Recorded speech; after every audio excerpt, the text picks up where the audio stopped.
Today's dialogue is about a migrant's biggest challenge. Hi, everyone. Hi, Emma. Today's episode is called My Biggest Mistake as a New Migrant.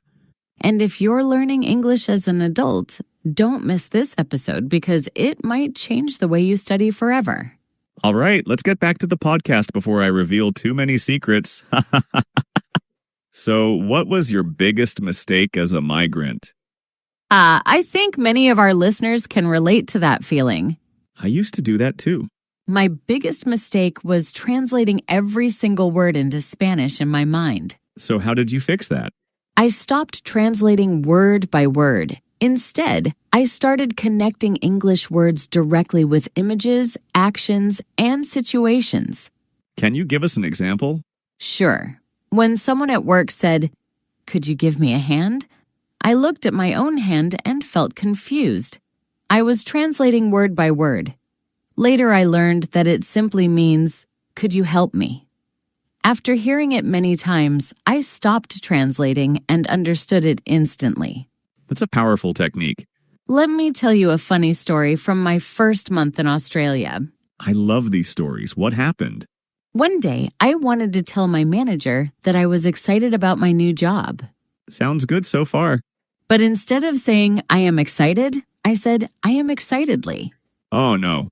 My manager looked confused and asked, "Excitedly what?" That's a common mistake.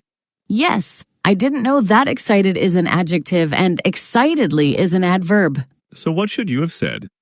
I am excited about my new job. Great lesson. Yes, it was. Another thing that helped me stop translating was describing simple images in English. Describing images? How does that help? Let's say I see a picture of a woman walking down the street. Instead of thinking in Spanish first, I try to describe it directly in English. What would you say? Something simple like, "A woman is walking. She is carrying a bag. She looks tired." So you're training your brain to think in English instead of translating? Exactly. It doesn't have to be perfect. The goal is to connect English directly with what you see. I like that. It sounds much easier than memorizing long vocabulary lists. Exactly. The second habit that changed everything was listening to music in English. Shadowing is one of the best techniques for pronunciation. First, I listened with subtitles in my language to understand the meaning. Then, I listened again with English subtitles. Finally, I repeated the lyrics aloud using shadowing. Really? Can you give us an example? Sure. One example is Shakira. When she wanted to build an international career, she realized that English was not just a skill, it was a necessity. That's right. She needed English to give interviews, attend international events, communicate with producers, and connect with audiences around the world. Exactly. She spent years studying English, writing songs in English, reading books, listening carefully, and practicing every day. That's inspiring because many people believe successful people learn languages quickly.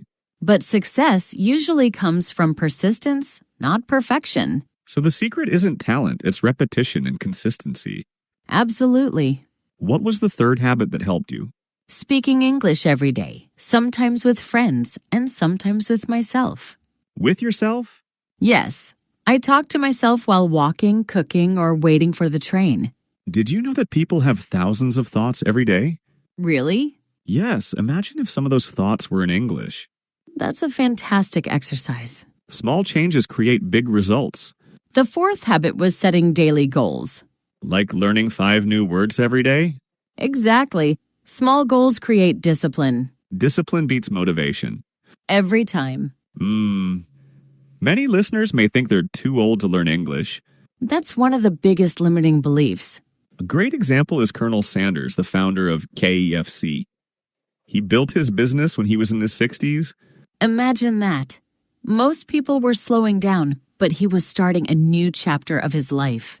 His story reminds us that age is not the barrier. The real barrier is giving up too soon. Do you have one final exercise for our listeners? Yes, I call it the Courage Challenge. What's that? Every day, do one thing in English that scares you a little.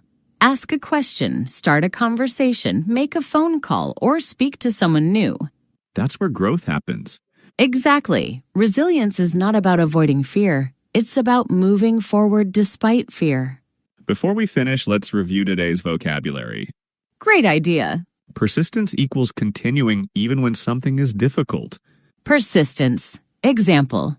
Persistence is more important than talent. Discipline is the ability to keep working toward a goal. Discipline. Example. Learning English requires discipline. Challenge is something difficult that tests your abilities. Challenge. For example, finding my first job was a challenge. Resilience is the ability to recover from difficulties. Resilience. For example, migrants need resilience to adapt to a new country. Limiting belief is a thought that stops you from reaching your potential. Limiting belief. For example, I'm too old to learn English is a limiting belief. The last one, achieve, is to successfully reach a goal. Achieve. For example, anyone can achieve their goals with effort and consistency. Try using these words today in a sentence. And remember, every new word brings you one step closer to the life you want. Thank you so much for listening. See you in the next episode.